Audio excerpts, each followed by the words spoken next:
With Donald Trump's second impeachment trial over in Washington, President Joe Biden and the U.S. Congress are now moving full steam ahead on stimulus talks. Mr. Biden is taking his $1.9 trillion stimulus plan to the American public with a trip to Wisconsin on Tuesday, his first official trip outside of Washington as president.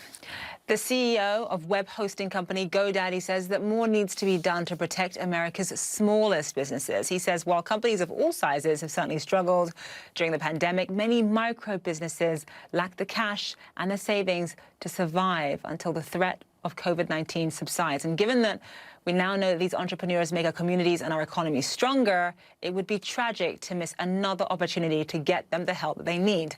Aman Bhutani joins us live now from Seattle and Washington. Aman, thank you so much for being with us. So just walk us through how much micro businesses, these companies with only 1 to 10 employees, how much have they been overlooked, particularly when it comes to stimulus in the first year of the pandemic, 2020, last year? Yeah, even before the stimulus, Zane, and thank you for having me on the show, just the awareness of the impact micro businesses have is really, really, really low. So for the first PPP program, not a lot of the money went to micro businesses. And we're really happy that the second program, PPP program, is actually leading to more for micro businesses, because we've brought forward research data over the last couple of years. It's the first time this data has been there that shows the real impact these businesses have in their local communities and in their local economies.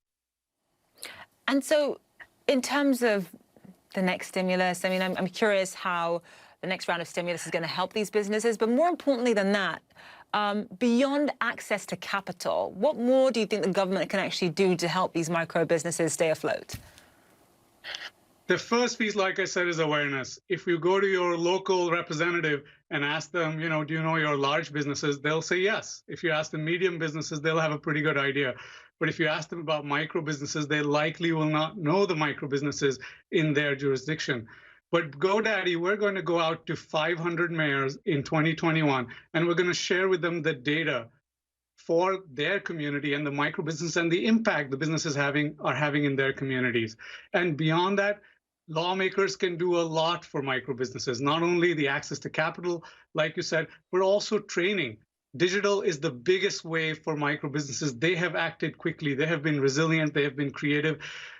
COVID shut their doors, but the internet, they went online, they made their businesses work. But we can help them with training. We can help with tooling. We can also help them with broadband, because with broadband, we can level the playing field across all businesses. So those are just some of the small ways in which everyone can make a difference for micro businesses.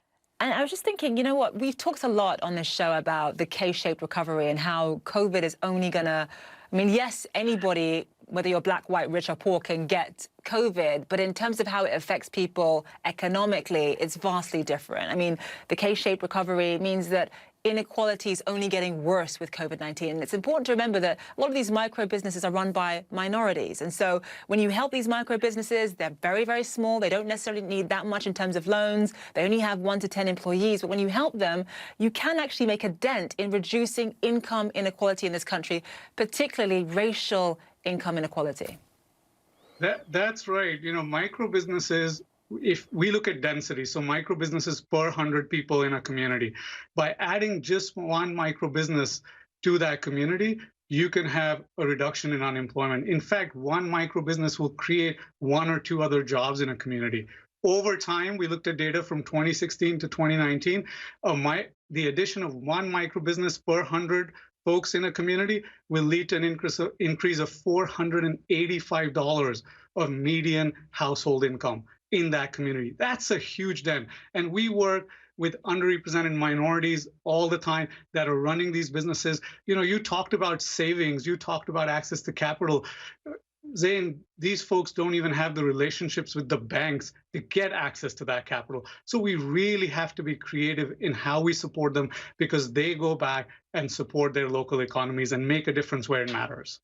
I mean, it's huge. The access to capital aspect of it is huge, because obviously larger companies, they have the connections with the banks, they know all the big banks, whereas for micro businesses, it's much, much harder. I'm just wondering what people who are watching, everyday viewers, can actually do, because I know that during this pandemic, I've said to myself, okay, I'm going to try and shop local and I'm going to buy from small businesses in where I live. But I've never really thought about micro businesses. So what can viewers do to help these micro businesses? Micro businesses are all around you. We don't think of them, but they're actually the backbone of most local communities. If you're shopping local, if you're buying local, if you're engaging with your yoga studio, which is closed, or I'll give you a story. We have a customer called Magpie. They sell vegan pies to their community in England.